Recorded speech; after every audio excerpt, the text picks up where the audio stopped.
ఈరోజు మనము ఒక ముఖ్యమైన విషయం గురించి మాట్లాడుకుందాము. ప్రతి రిలేషన్షిప్ గొడవలైన తర్వాత కోర్టు వరకు ఎందుకు దారితీస్తుంది అనేది.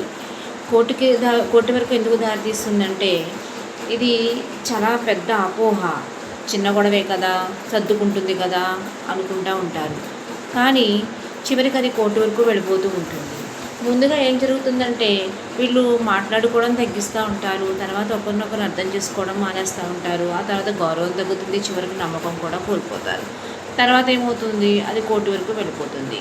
దీనికి సరైన కారణాలు 4 ఉన్నాయండి.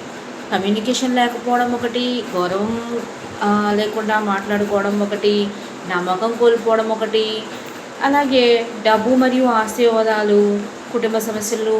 కుటుంబ సభ్యులు ఎవరైతే ఉన్నారో వాళ్ళందరూ కూడా కుటుంబ సభ్యుల సమస్యలు తీసుకొచ్చి వాళ్ళందరూ ఇన్వాల్వ్ అయిపోయి మాట్లాడడం ఇవన్నీ. అలాగే డొమెస్టిక్ వైలెన్స్ ఇవన్నీ కూడా చాలా ముఖ్యమైన కారణాలుగా పరిగణించబడుతున్నాయి.